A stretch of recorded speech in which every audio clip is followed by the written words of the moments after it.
할렐루야. 자, 우리 옆에 있는 사람, 옆에 있는 가족들과 한번 인사합시다. 주님 오늘 이곳에 우리와 함께 하십니다. 여러분 가정에서 이렇게 코로나 때문에 오늘부터 이제 아마 다음 주일까지 우리가 영상으로 만나게 될 터인데, 예배는 또 하나님께 드리는 것이고 또 하나님의 은총을 우리가 받는 것입니다. 또 경건한 마음과 우리의 온전한 자세로 함께 예배로 나아갈 수 있길 바랍니다. 우리 방금 보신 영상은요, 호주의 샌드위치 가게 제플 슈츠라는 가게, 이 가게가 오픈할 당시 3명의 사업자가 멜버른 시내, 호주 워낙에 임대료가 비싸니까 7층에다가 세를 내었던가 봐요. 근데 거기 간판도 없고 7층인데 엘리베이터도 없고 상가도 아닌 일반 건물, 그리고 저 뒷골목 안쪽에 있는 건물이었다고 합니다. 세상에 그런 데까지 누가 7층까지 샌드위치 사 먹으러 오겠습니까? 근데 이들은 혁신적인 판매 전략을 개발합니다. 손님이 웹이나 인터넷으로 샌드위치를 주문하고요, 그 다음에 신용카드나 페이머니로 결제하고 나면 꼭 바닥에 X자가 서진 곳에 서 있으면 본인이 정확히 정한 시간에 또 낙하산 색깔 정해가지고 그것을 7층에서부터 낙하산으로 샌드위치를 날려주는 거죠. 그래서 이 제플 슈츠라는 뜻이 낙하산 샌드위치라 하는 뜻입니다. 요즘 젊은이들은 먹는 것도 좋아하지만 뭐든지 사진부터 찍잖아요. 그러니까 이것이 붐이 돼가지고 너도 나도 거기 가서 사 먹고 인증사진 찍고 SNS에 올리고, 그것이 유행이 되면서 이것이 크게 성공하게 되는, 그래서 결과적으로는 혁신을 통한 좋은 성공의 모델로서 자리 잡게 되는 방금 샌드위치 가게를 우리가 함께 보여드렸습니다. 오늘 설교의 제목은 혁신적인 믿음인데요, 혁신, 이게 한자로는 가죽 혁자에 새로울 신자라는 뜻입니다. 각 벗겨낸 짐승의 그 둔탁한 가죽을 가공하고 다듬어 가지고 새로운 멋진 제품을 만들어낸다 하는 의미도 있고요, 그리고 오래된 딱딱한 가죽을 벗겨내야 새로운 것이, 또 새로운 어떤 살들이 돋아나게 된다는 그러한 의미를 제가 조사하게 됐습니다. 오늘 신약 본문은 중풍병자와 그의 4친구에 관한 이야기인데, 예수님께서 가버나움에서 한 집에서 말씀을 전하시는데 워낙에 많은 사람들이 예수님께 몰려들어가지고 입추의 여지가 없는 상황이 된 거죠. 아마 친구로 추정되는 4사람이 그들의 친구인 중풍병자를 메고 와가지고 예수님께 가려고 하지만 도저히 갈 방법이 없습니다. 그런데 이들은 포기하지 않아요. 아무도 생각해내지 못한 방법을 생각해냈고 그것을 행동에 옮기게 됩니다. 그것이 뭡니까? 오늘 마가복음 2장 4절 우리 함께 읽어보겠습니다. 2장 4절입니다. 그 계신 곳에 지붕을 뜯어 구멍을 내고 중풍병자가 누운 상을 달아내리니, 지붕에 올라가가지고 지붕을 뜯습니다. 구멍을 뚫어요. 그리고 4명이 중풍병자를 달아내려서 예수님을 만나게 했다 하는 것이죠. 아무도 시도해 보지 않았던 방법이고 누가 시도하려고 생각조차 하지 않았던 방법을 통해서 그들은 자신들 앞에 있는 난관을 극복해내고야만 합니다. 저는요, 그 4명의 친구가 하나님께 정말로 그 사랑하는 친구의 치유를 위해서 간절히 기도했을 것이라고 생각하고 하나님이 그들에게 지혜를 주셨을 것이라고 믿습니다. 그래서 그들은 과거에 굳어있던 고정관념이 아니라 전혀 새로운 방법을 시도하게 되었고, 그래서 그 환자였던 친구는 몸의 치유뿐만 아니라 죄 용서받고 영혼까지 구원되게 되는 특별한 은총을 받을 수 있었습니다. 혁신이라는 것은 우리 갑각류가요, 이 탈피를 하는 것과도 비유될 수 있는데, 생물학적으로 갑각류들은 세포가 늙지 않는다고 합니다. 그래서 그대로 별일 없으면 영원히 살 수 있는 것이 갑각류라고 하네요. 어떤 연구에서는 갑각류의 그 세포를 연구해서 사람의 수명을 연장하는 것도 연구하는 연구소가 제법 있다고 하는데, 근데 문제는 뭐냐면 세포는 늙지 않는데 이들은 때가 되면 꼭 탈피를 해야 되는 거죠. 보통 바닥가재의 경우에도 한 번 탈피를 하고 허물을 벗을 때마다 몸이 1.5배에서 2배 정도 커진다고 합니다. 그래서 계속 탈피만 잘하면 수백 년 이상을 살아갈 수 있다는 거죠. 근데 문제는 이 갑각류가요, 허물을 벗고 탈피를 할 때 그 스트레스와 고통이 굉장하답니다. 웬만큼 큰 다음에는 허물 벗다가 죽기도 하지만 허물 다 벗고 난 이후에도 너무 에너지가 소진되어서 죽는 경우도 허다하다고 하네요. 그래서 200년 이상은 거의 살지 못하고 한 15번에서 20번 정도 바닷가재가 이 허물을 벗고 나면 그 다음에는 워낙에 그 자기의 껍질이 딱딱한 껍질로 굳어지기 때문에 그 딱딱한 껍질에서 그 부드러운 온몸을 탈피하면서 끄집어내는 것, 그렇게 그 과정에서 거의 다 자연스럽게 죽게 된다 하는 겁니다. 여러분, 지금 여러분의 마음과 영혼을 감싸고 있는 딱딱한 껍질은 무엇일까요? 한편으로는 그것이 우리를 보호해 주기도 하고 그것 때문에 우리가 안정감을 얻게도 됩니다.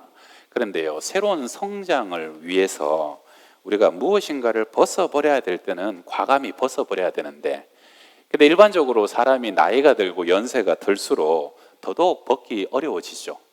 과거에 내가 편했던 방식, 익숙함에 젖어가지고 점점 혁신과는 연세가 드실수록 멀어지는 것이 일반적인 현상입니다. 한때 기업 중에 혁신의 아이콘은 애플사였죠. 그 중심에는 스티브 잡스가 있었습니다. 그는 꿈꾸는 사람이었습니다. 컴퓨터를 주머니에 넣고 다니겠다 하는 야심찬 꿈을 꿨던 사람이죠. 모두가 허황되다고 생각했을 때 그는 부단히 노력했고요. 그래서 결국은 스마트폰을 발명해내지 않습니까? 그리고 이 스마트폰은 지금 우리 모두의 일상의 당연한 현실이 되어 있습니다. 사람이 어떻게 하늘을 날아? 잘못하면 죽기 십상이야. 대부분 사람들은 사람이 하늘을 나는 것을 망상이라고 생각하고 조롱하던 시절, 라이트 형제는 하늘을 나는 꿈을 꿉니다. 그리고 마침내 그 꿈은 이루어지죠. 1903년 12월 17일 인류의 첫 비행기 플라이어 1호가 시험 비행에 성공하게 되고요. 그때 비행 시간은 12초, 36.5m밖에 되지 않습니다. 그러나 그것도 200회 이상의 모형 시험과 1000회에 이르는 글라이더 시험 비행의 결과로 이루어진 일이었고요. 그래서 사람은 비로소 비행기를 통해서 하늘을 날게 되었습니다. 세월이 지난 후 형인 윌버 라이트가 세상을 먼저 떠난 후에 동생 오빌 라이트가 이런 기자의 질문을 받았다고 합니다. 비행기를 발명하는 과정에서 언제 가장 흥분되었습니까? 기자는 예상하는 답이 있었다고 합니다. 아마 처음 비행을 성공할 때, 그때 너무 흥분되었습니다. 그런 답일 거라고 기대했는데 생각지 않은 답을 들었어요.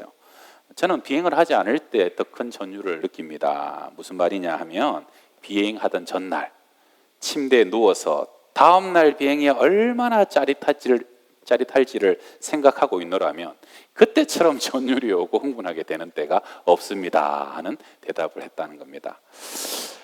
저는 영적으로도요, 우리 모두가 참 어려운 시절, 망상이다, 안 된다, 불가능하다, 끝났다, 모두 다 그렇게 얘기할 때 하나님은 거룩한 비전을 가지고 꿈꾸는 사람을 통해서 이 시대에 새로운 혁신을 일으키시고, 취할 것을 치유하시고 일으킬 것을 일으키시고 하나님의 새로운 역사를 주관하신다라고 믿습니다. 할렐루야. 코로나19가 온 나라가 지금 그것 때문에 홍역을 앓고 있고 한국 교회도 정말로 큰 위기 속에 놓여져 있습니다. 정말 모든 것이 어렵죠. 정치도 어렵고 경제도 어렵고 요즘은 의사들도 어렵고 학교 가는 것도 어렵고 심지어는 사람들 따라 애국하는 것도 각자의 나름의 방식대로 참 어려워 보입니다. 그리고 사실 지금 목회도 참 어렵습니다. 목회하다 보니까 참 이런 때도 있구나. 뭘 하려고 하면 무산되고, 좀 일어서야 되겠다 그러면 다시 주저앉아야 되고, 그렇죠. 제일 힘든 것은 지금 교회를 향한 세상의 시선입니다. 지금처럼 세상이 차가운 시선을 교회에 보냈던 적이 언제였을까? 참 가슴 아픈 상황이죠. 근데요, 가만히 생각해 보면 교회가 최근에 몇 주 일 때문에 이렇게 되었을까? 그건 아닌 것 같아요. 모든 교회가 다 잘하고 있었는데 몇몇 교회 때문에 이런 상황이 됐을까? 그것도 그렇지는 않은 것 같습니다. 성도 여러분, 우리가요 이제는 정말로 한국 교회의 성도들과 교회의 일원으로서 이제 한국 교회가 새로워져야 될 것 같습니다. 우리가 그동안 벗어버리고 정말로 잘라버려야 될 것을 알았는데도 알지 못했던 것이 있다면, 어떤 면에서는 이제는 생명을 버릴 각오로 그것을 탈피하고야 말아야, 벗어나야, 우리가 깨끗하게 되고 온전하게 되어야 이 한국 교회가 살아나는 그런 때가 오지 않았나 하는 생각이 듭니다. 여러분, 중풍병이 뭡니까? 중풍병은요, 마비되어서 꼼짝을 못하는 병입니다. 지금 한국 교회가 꼭 그렇게 된 상황 같아요. 마비되다 못해서 오히려 죽기 직전까지 가고 있지 않나 하는 그런 생각이 들어요. 정말로 이렇게 만신창이가 된 한국 교회에 누군가 덜쳐 업고 메고, 그래서 지붕이라도 뜯고 기아라도 뜯어내고 구멍을 뚫어서 예수님 앞에 내어 놓아야만 그 속에서 새로운 회복의 역사가 일어나지 않을까. 그래서 저는 오늘 우리가 이 시대에 할 수 있는 그런 하나님 앞에서 혁신적인 믿음이 무엇인가, 내 친구의 모습을 보면서 우리가 몇 가지를 좀 상고하려고 합니다. 첫 번째, 내 친구에게는 중풍병자를 향한 강렬한 사랑이 있었다 하는 겁니다. 여러분, 솔직히 그때 다른 사람들은 그런 생각했을 거예요. 친구 고치는 거 좋지만 왜 저 남의 집 멀쩡한 지붕까지 저렇게 뜯어내나. 그리고 그 집안에 입추에 여지없이 모여져 있던 사람들은 얼마나 황당했겠어요. 갑자기 하늘이 뜯기면서 뭐가 막 쏟아지고, 거기 그냥 한자가 이렇게 줄을 타고 내려오는 거. 어떤 사람들은 그 뭘 그렇게 급하냐, 다음에 좀 하지, 그때만 시간이냐, 나중에 해도 되잖아, 그랬을 거예요. 그런데요, 여러분, 사랑의 힘은 그 모든 것을 초월합니다. 주중에 임종예배를 드리러 갔다가 결국은 임종예배 드리러 갔다가 환자 얼굴도 못 보고 온 적도 처음이긴 한데, 우리 문동학 집사님이 한 살 아래인 남동생 문동기 집사님, 15년 전까지 저희 교회에 열심히 다녔던 분이라고 들었습니다. 직업 군인이었고 소령으로 특수부대 제대해서 굉장히 건강한 분이었는데, 며칠 사이에 갑자기 늑막염이 오면서 악화돼가지고, 그래가지고 병원에서 위중하게 돼서 병원에서 이제 돌아가실 수 있다고 마지막으로 수술이나 한번 하니까, 그래서 목사님 오셔서 기도라도 한번 해달라고. 그래가지고 그날 이제 퇴근 시간이었는데 저랑 박 목사님 또 남 목사님 3명이서 아주 차를 몰고 얼마나 막 청라 신도시까지 정신없이 달렸는지 모릅니다. 막 차를 그냥 촥 해가지고 다른 차들 좀 양해를 구하고 줄도 끼어들고 잘못하면 돌아가신다는데. 근데 가면서 그런 생각을 했어요. 요즘 코로나 때문에 저희들이 병원 못 들어간 지가 한참 됐거든요. 가도 못 들어가지 않을까 했는데 중환자실 입구까지는 갔는데 환자 얼굴은 결국 볼 수가 없었습니다. 가족에게 잠시 기도만 해드리고 3명이 늦은 밤에 다시 발길을 돌려오는데, 오다가도 그런 생각 드는 거예요. 사실 못 만날 줄 알았는데, 예상은 했는데, 왜 우리가 목사님들 셋이나 이렇게 그렇게 정신없이 달려왔을까? 사실은 얼굴도 한 번도 못 본 사람인데, 이유는 뭡니까? 우리 동생을 사랑하는 형의 그 마음 때문이죠. 문동학 집사님의 그 간절함, 그 간곡한 부탁, 그것 때문에 저희들 달려가게 됐던 겁니다. 여러분, 사랑이 깊으면 그 사랑 때문에 모든 것은 다 초월됩니다. 사랑이 깊으면요, 절대 계산하지도 않고 따지지도 않습니다. 단 1%의 가능성이 있다고 하더라도 사랑하는 사람은 절대로 포기하지 않고 그 1%의 가능성을 위해서 엄청난 대가 지불하는 것을 마다하지 않는 것, 그것이 사랑의 능력이고 강력함입니다. 오늘 내 친구의 사랑은 바로 그런 사랑이었어요. 지금이 마지막일 수도 있다는 그런 종말론적인 마음으로 그 친구를 사랑했고요, 그들의 깊이는, 그 사랑의 깊이는 안 될 것 같은, 방법이 없을 것 같은 것 속에서 새로운 가능성, 마침내 치유와 구원을 이루어내고야 말았다 하는 것이죠. 사랑이 제일 강력한 하나님의 능력입니다. 18세기 눈물의 설교자 조지 휘필드는 설교 중에 그렇게 많이 울었다고 하지요. 설교하다가 눈물 때문에 설교가 끊기는 것도 다반사고, 눈물 흘리느라고 설교가 한때 정적이 흐를 때도 한두 번이 아니었다고 합니다.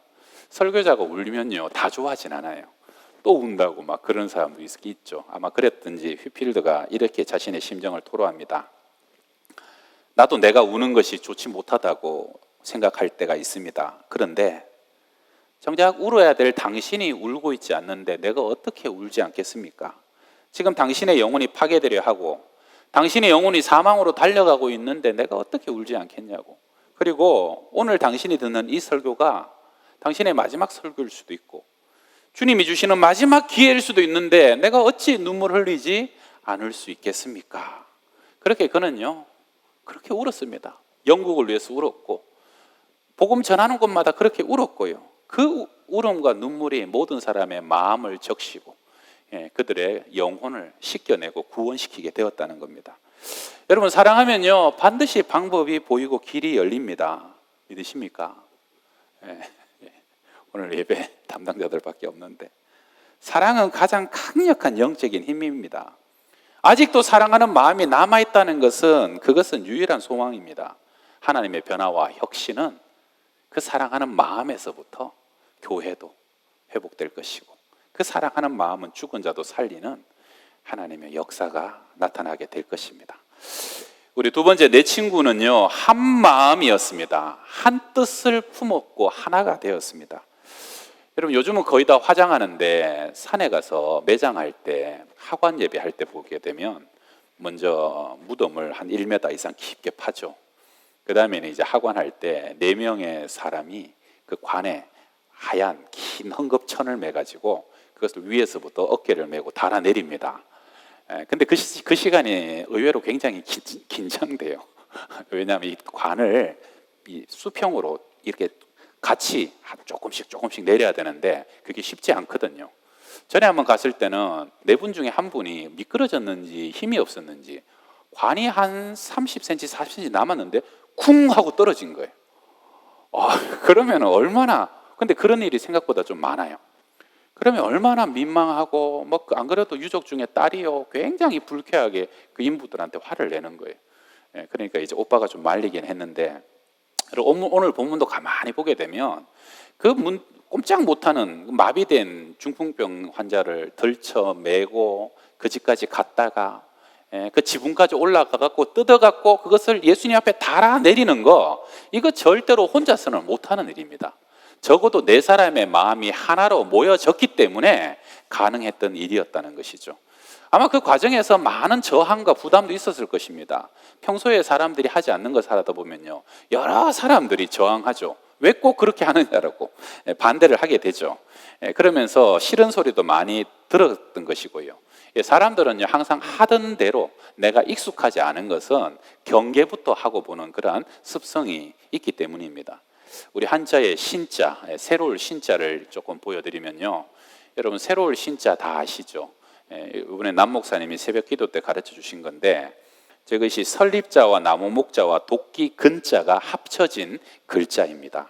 이게 무슨 뜻이냐면, 여러분 세워져 있는 나무, 살아있는 나무에 도끼질이 가해가지고 그 나무가 잘라지고 그 나무가 베어질 때, 그런 대가 지불을 통해서 뭔가 새로운 것은 이루어진다는 겁니다. 그 나무가 베어져야 집도 지어지고 배도 만들 수 있고, 누군가의 희생과 아픔이 있지 않고는 새로운 역사는 일어나기 어렵다는 것이죠. 영적인 것도 여러분 관성이 강하게 작용합니다. 영적인 것도 모든 사람은 내가 익숙하던 대로, 내가 안전하다고, 내가 하던 대로 계속 진행되어지길 바랍니다. 그래서 누군가가 좀 더 다른 방식으로 믿음 생활을 하고요, 다른 방식으로 예배하거나 찬양이라도 하게 되면, 기도라도 하면 굉장히 색안경을 끼고 봅니다. 여러분, 저는 지금 한국교회의 가장 큰 위기가 뭘까? 세상 사람들의 지탄과 조롱도요 너무 가슴 아픈 일이지만, 그러나 그거보다 사실 더 심각한 것은 교회 내부적으로 교인들끼리 서로 원망과 불평과 지탄, 교인들끼리 서로 비난을 서슴지 않다는 겁니다. 여러분, 오랜 교회사에서 교회는 절대 외부의 핍박과 박해, 외부의 몰이해 때문에, 외부의 비난 때문에 교회가 무너지지는 않습니다. 오히려 그런 것 때문에 교회는 더 기도하게 되고 겸손하게 되고, 하나님은 그 교회를 붙잡아 주십니다. 그러나 교회는요 항상 한가족된 성도들끼리의 비난과 성도들끼리의 책임전가 회피는 교회의 심각한 분열과 무너짐의 가장 근본적인 이유가 됩니다. 에덴 동산에서도 여러분, 저 여자 때문에, 저 뱀 때문에, 하나님 때문에, 이러한 마음이 결국은 가정이 파괴되고 그 에덴 동산에서 쫓겨날 수밖에 없는 신세가 되었던 것입니다. 여러분, 우리가요 회개해야 될 것이 있다면 교회는 한 몸입니다. 교회는 한 몸입니다. 주님은 그 교회 전체, 여러분 손가락 끝에 가시 하나가 들어가도 머리 대신 주님은 그 가시가 뽑혀질 때까지 아파하는 것, 그게 한 몸이고 유기체 아닙니까? 교회 중에 하나가 누군가 회개해야 될 것이 있다면 여러분 함께 회개하고, 누군가 아프다면 함께 아파해야 될 것입니다. 지금 한국 교회가 그렇지 않아도 세상 위에 도마 위에 올려져서 갈갈이 찢겨지고 토막나고 있습니다. 교회 안에 사람들끼리 그렇게 서로 갈등하지 않아도 우리가 지금 하나 돼야 할 이유는 너무너무 크다는 것이죠. 오늘 중풍병자가 치유받을 수 있었던 것은 내 친구가 하나 되었기 때문입니다. 오늘 5절을 우리 같이 보십시다. 5절 함께 읽습니다. 예수께서 그들의 믿음을 보시고 중풍병자에게 이르시되 작은 자야 내 죄사함을 받았느니라 하시니, 여기서 분명히 그들의 믿음을 보시고, 한 사람이 아닙니다. 그 모든 중풍병자 친구들과 그 모두의 믿음을 보시고 그 믿음이 그들로 하여금 치유와 구원의 은총을 얻게 되는 결정적인 믿음이 되었다는 겁니다. 여러분, 그 4명이라고 거기까지 갈 때 다 한 마음이었겠습니까? 어떤 사람은 망설일 것이고 어떤 사람은 이거 이렇게까지 무모하게 해야 되냐라고 그런 생각 가졌을 거예요. 사람은 사람마다 다 다른 자기의 생각이 있었겠지만 중요한 것은 그 4명이 마지막 예수님을 만날 때까지 그들이 하나됨을 멈추지 않았고 그들의 하나됨이 마침내 예수님 앞에 친구를 내려놓기까지 그들은 한 뜻을 품고 갔다는 것입니다. 한국 교회가요, 여러분 어쩌면 중풍병에 걸린 사람처럼 마비된 것 같이 지금 아무것도 할 수 없는 그런 상황이 됐습니다. 그러나 그 교회를 사랑하는 몇 명이라도 모여가지고 한 마음을 가지고요, 여러분 함께 이 교회를 위해서 기도하고, 그리고 그 교회 앞에 느헤미야처럼 눈물 흘리는 한 사람, 에스라처럼 눈물 흘리는 한 사람, 모세처럼 그 이스라엘 백성들, 범죄한 백성들을 위해서 아파하는 한 사람이라도 있게 되면 거기서부터 새로운 소망은 있게 되는 것입니다. 여러분, 영적인 것은 결국은 더 많이 사랑하는 사람이 더 수고해야 됩니다. 더 건강한 사람이 결국은 억울하지만 내가 대신 십자가를 져주는 것, 그것이 예수님이 우리에게 가르쳐 주신 복음이지 않습니까? 마귀가 틈을 타지 못하도록, 마귀가 이 하나님의 교회를 무너뜨리지 못하도록 우리가 성령과 말씀 안에서 우리 사랑하는 교인들의 한 가족됨을 굳게 지켜나가는 그러한 저와 여러분 되시기를 간절히 부탁드립니다. 우리 마지막 3번째는 내 친구에게는 예수님을 향한 확고한 믿음이 있었습니다. 결국 내 친구의 가장 큰 믿음의 대상은 예수님이었습니다. 예수님 만나기만 하면 예수님은 반드시 치유할 능력이 있다는 믿음이었어요. 우리가 이렇게 유별나게 지붕 뜯고 내려도 예수님 책망하지 않고 우리를 불쌍히 여겨주셔서 저 친구 고쳐주실 거다는 그런 믿음이었습니다.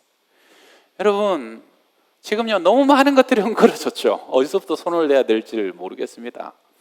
그런데 구원은 우리 하나님께 있는 줄 믿습니다. 여러분, 결국은 말씀 안에 하나님의 진리의 능력이 있다는 것도 우리가 믿어야 되는 것입니다. 교회사 안에서도 여러분 사방으로 다 난관이었지만 한 사람이 하나님 주신 확고한 믿음, 이것이 하나님의 마음이라는 것을 부여잡고 나갔을 때 그 속에서 엄청난 혁신이 일어났던 것들이 여러 개 있는데, 오늘은 루터와 웨슬레 2사람을 소개시켜드리고 말씀을 마치려고 합니다. 루터가 종교개혁을 했을 때요, 루터는요 마음속으로 확신하길 하나님의 뜻은 모든 사람에게 성경, 모든 사람의 손에 성경을 들려주는 것이다라고 확신했습니다.